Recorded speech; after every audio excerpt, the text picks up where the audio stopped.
personne. Une personne de qualité dont le Seigneur a mandaté ce matin pour nous faire du bien. Il se nomme notre papa à tous, le prophète Francis Élie. Vous allez vous asseoir dans la présence du Seigneur. Lorsque la sorcellerie et le fétichisme battaient son plein dans mon département, à Lakota, à l'époque, il y avait des gens renommés que certaines personnes allaient voir.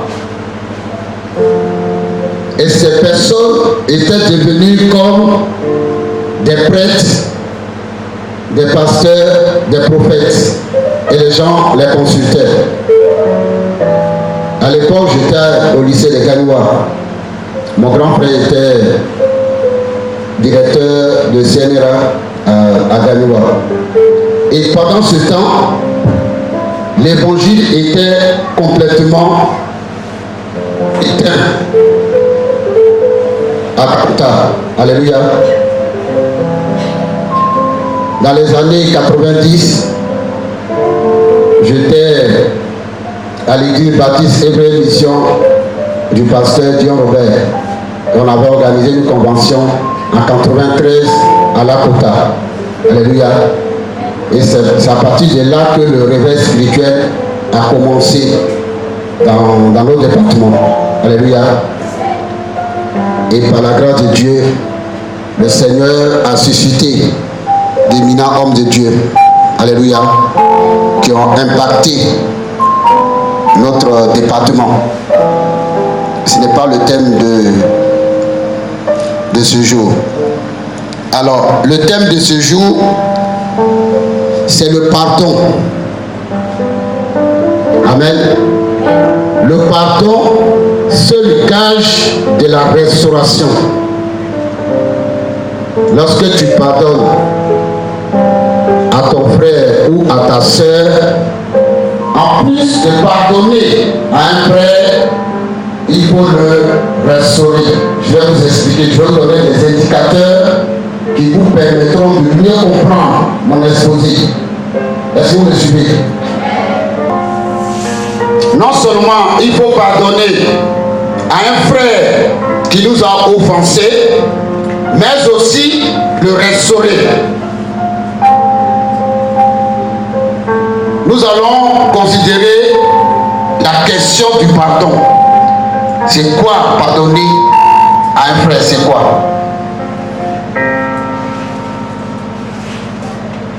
Parfois, il arrive que les gens disent qu'ils pardonnent, mais qu'ils n'oublient pas. Est-ce que dans la salle, vous êtes confronté à ce problème? J'ai pardonné, mais je n'oublierai jamais. Mais si tu n'oublies pas, cela te liera constamment. Parce que si tu pardonnes à ton frère, tu dis j'ai pardonné, mais je ne vais jamais oublier, mais tu n'as rien fait. Cela va te lier constamment Est-ce que vous me suivez? Cela va te lier constamment au passé. Parce que tu as pardonné à ton frère, mais tu n'as pas oublié. Tu n'as rien fait. Est-ce que vous me suivez? Nous continuons. Parce que si vous continuez à méditer le mal, la malédiction sur la vie de quelqu'un, alors que vous avez pardonné dans le passé, mais puisque cette personne n'a pas été restaurée, c'est comme si vous n'avez rien fait. Nous avons mis un passage. Matthieu 12, verset 34. Race de vipères, Race de vipères, comment pourriez-vous dire de bonnes choses, méchants comme vous l'êtes? Car c'est de l'abondance du cœur que la bouche parle. Et voilà. Amen. La bouche doit pouvoir le confesser. Mais si tu dis dans ton fond intérieur que j'ai pardonné, mais je n'arrive pas à oublier, frère, tu n'as encore rien compris. Sœur, tu n'as encore rien compris. C'est de l'abondance du cœur que la bouche parle. Qu'est-ce que cela signifie? Cela signifie que si tu as réellement pardonné, ta bouche doit pouvoir confesser le pardon accordé. Lorsque tu pardonnes réellement, la situation n'existe plus. La situation n'a plus. La situation ne doit plus exister. Alors si la situation existe, c'est que tu seras lié constamment au passé, c'est que tu n'as pas pardonné. Est-ce que vous me suivez? La bouche doit pouvoir confesser le pardon accordé. La situation n'existe plus. Elle ne reste pas au fond de toi. La situation ne doit pas rester au fond de toi. Vous savez, il y a deux types de chrétiens. Les vrais chrétiens qui respectent les principes bibliques. Il y a des chrétiens de façade. Et souvent, ce sont des chrétiens de façade qui sont confrontés à un esprit d'égarement. Est-ce que vous me suivez? Un esprit d'égarement. De tels individus sont la cible des démons. Les démons peuvent tuer un chrétien. Je vous donnerai cet enseignement. Les démons peuvent tuer les chrétiens, mais les chrétiens de façade, il y a deux types de chrétiens. Les chrétiens authentiques, c'est un peu comme le faux et le vrai. Regardez vous-même ce que le Seigneur a subi à la croix. Est-ce que vous me suivez? Est-ce que quelqu'un me suit? Regardez ce que le Seigneur a subi à la croix. La génération de ceux qui ont bénéficié de quoi? De son ministère.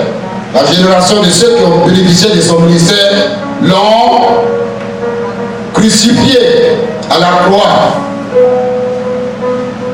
Bon. Nous allons lire un autre passage. Luc 23, verset 34. Jésus dit, Père, pardonne-leur.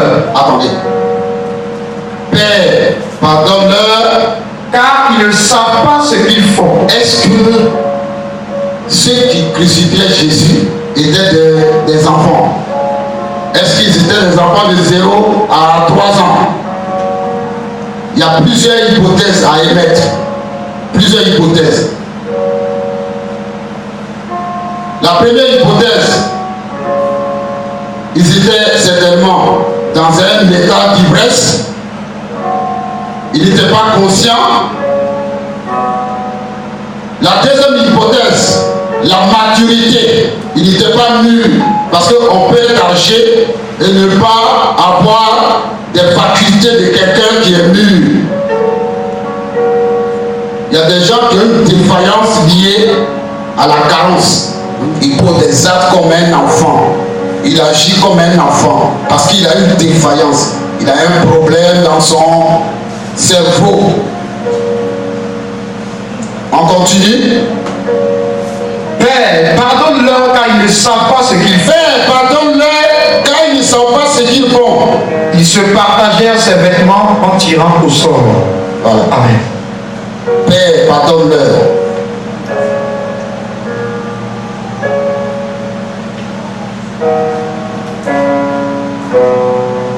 Il faut que tu saches que tu n'as encore rien appris. Regarde ce que Jésus a souffert. Il était parfait, sans faute, totalement innocent. Pourtant, la génération de ceux qui ont bénéficié de son ministère, la génération de ceux qui ont bénéficié de son ministère l'a crucifié. Et il dit, Seigneur, pardonne-leur parce qu'ils ne savent pas ce qu'ils font. Mais comment ça, ils ne savent pas ce qu'ils font? Des adultes qui se sont saisis de lui, qui l'ont crucifié. Et il dit, Seigneur, pardonne-leur parce qu'ils ne savent pas ce qu'ils font. Qu'est-ce que l'ennemi veut faire dans notre vie? L'ennemi aime utiliser les gens qui nous offensent. C'est le but à terme de nos ennemis. Ils aiment bien utiliser des gens pour nous offenser. Son but est que les gens aient le ressentiment vis-à-vis d'eux. Est-ce que vous me suivez?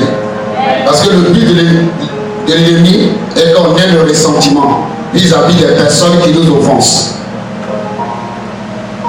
Certainement tu avais fait un mauvais choix de ne pas pardonner à ton frère, à ta soeur. Maintenant, tu dois faire un choix plus meilleur qui va t'amener à la restauration. Alors ce matin, qui veut te restaurer? Tu veux te restaurer? Prie au fond de toi.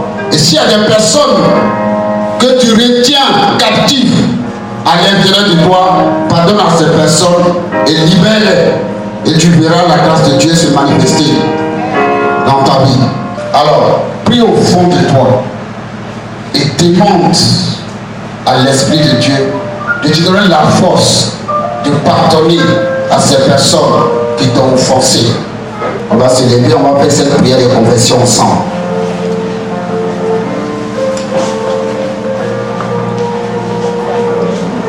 Pour ceux qui ont des problèmes de reins ou qui sont fatigués, vous pouvez vous asseoir. Mais ceux qui veulent se mettre debout, peuvent se mettre debout. Vous allez répéter après moi. Seigneur, ta vie en mourant sur la croix et ton sang précieux a été versé pour ma rédemption. Tu es ressuscité des morts. Tu es monté au ciel. Ceux de mes ancêtres qui ont amené des malédictions, des servitudes et des influences démoniaques dans ma vie. Père, selon ta parole, dans le livre de 1 Jean 1, mes ancêtres, je confesse ce matin tous les péchés, toutes les transgressions, toutes les iniquités que mes ancêtres et moi avons commis et qui ont amené sous des servitudes d'orgueil, orgueil de la vie, de l'intellect et de position, rébellion contre Dieu, entêtement contre le Dieu et indépendance à l'égard de Dieu, idolâtrie, la dédicace des enfants au faux Dieu dans les temps de la fausse religion, d'avoir conservé des choses dédiées à Satan, ainsi que les objets maudits, d'avoir mangé des nourritures sacrifiées aux idoles, d'avoir rendu hommage, accordé du respect aux démons, d'avoir visité des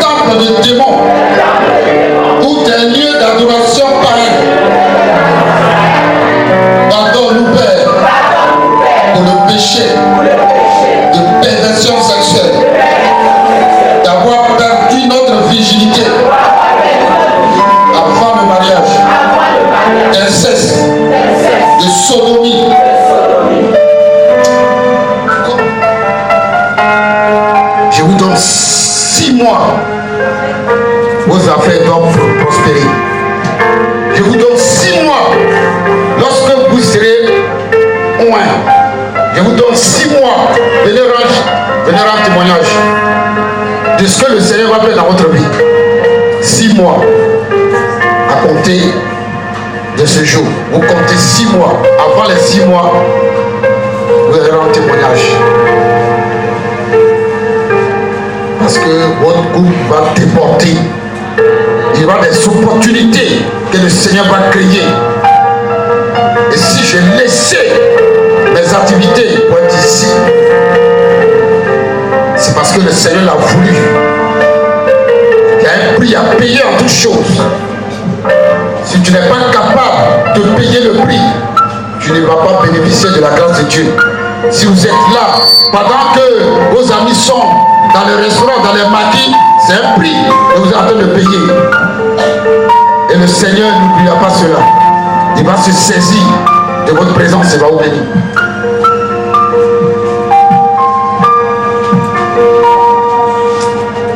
Par la puissance du sang de Jésus-Christ versé à la croix, je pointe tes mains.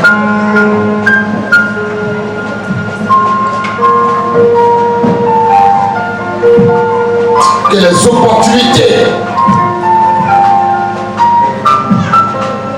s'ouvrent sur ton chemin et que dans les mois à venir,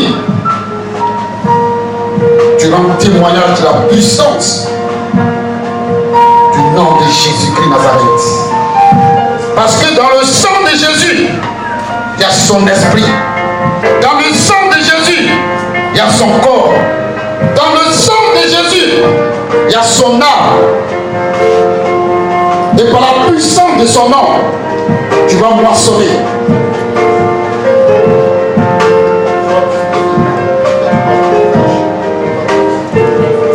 Le sang de Jésus. Prends tes mains, prends ton visage. Le sang de Jésus. Le sang de Jésus. Le sang de Jésus. Je vous attends d'ici 6 mois. Le sang de Jésus. Le sang de Jésus. Il a connecté. Touche. Touche maintenant. Touche maintenant au nom de Jésus. Touche. Là où elle se trouve. Touche sa cousine qui est à l'extérieur du pays. Qu'elle l'aide, Seigneur.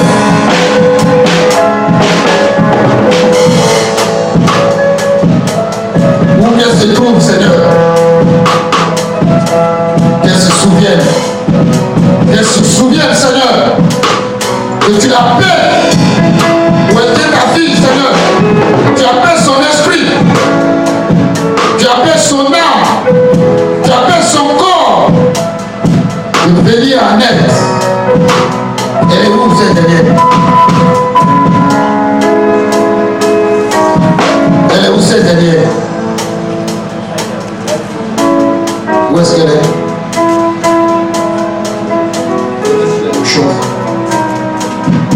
Elle est où c'est derrière. Elle est où?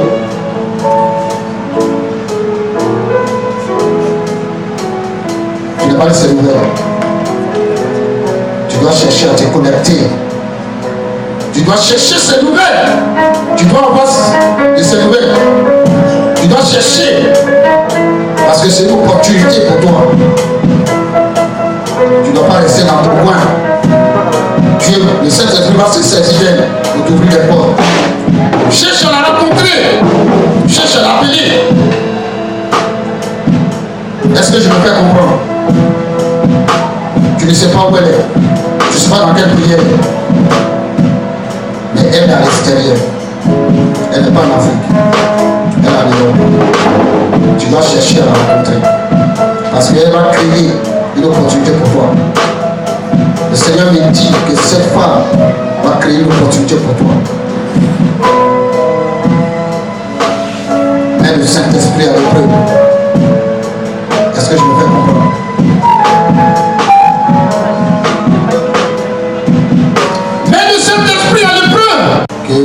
tu es en train de décoller. Et ces personnes ne sont pas contentes. Les gens veulent te voir traîner dans des bars comme tu faisais dans le passé. Tu vois traîner avec des DJ. Tu vois traîner avec des jeunes sans avenir. C'est ce qu'ils veulent. C'est ce qu'ils ont planifié sur ta vie. Et comme ils te voient progresser, se sont réveillés. Vous dites, réveillons-nous. Sinon, il va nous échapper. Il va nous échapper.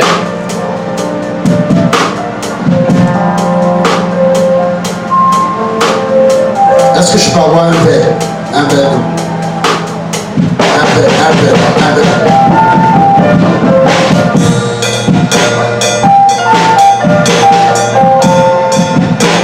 Le mal qui s'est généralisé dans ton dos va disparaître à l'instant même. Et tu ne seras plus identifié. Tu vas avancer. Tu vas avancer. Tu te vois te marier.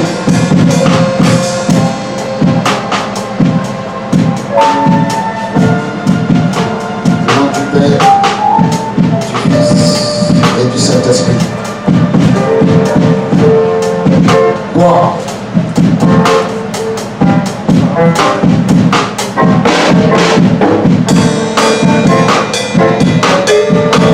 Avant le mal, comment tu ressentais le mal avant?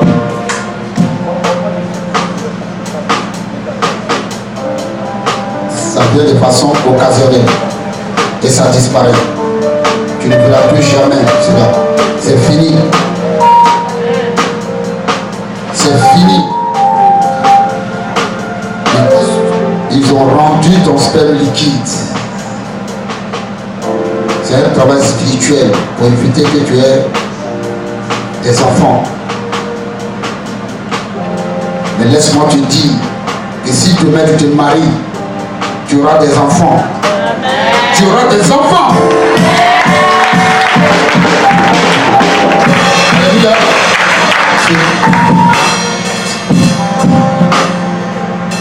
Vous savez, il y a des gens qui traînent par terre. C'est-à-dire, il y a des gens tellement qu'ils ont souffert dans leur vie, traînent par terre. C'est-à-dire, ils se couchent par terre comme ça, sur une natte.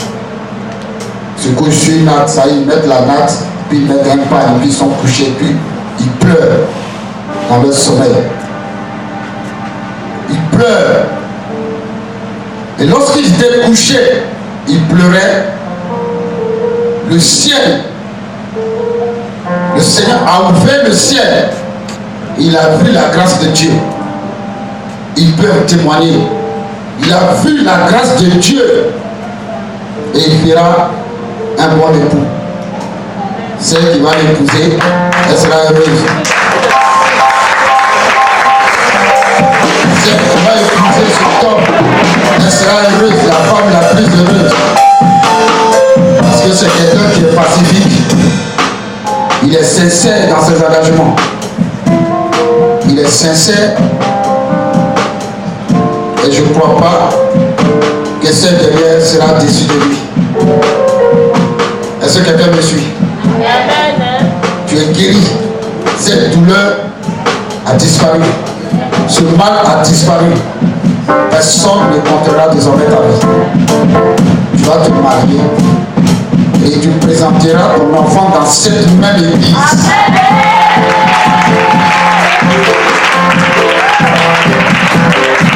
Amen.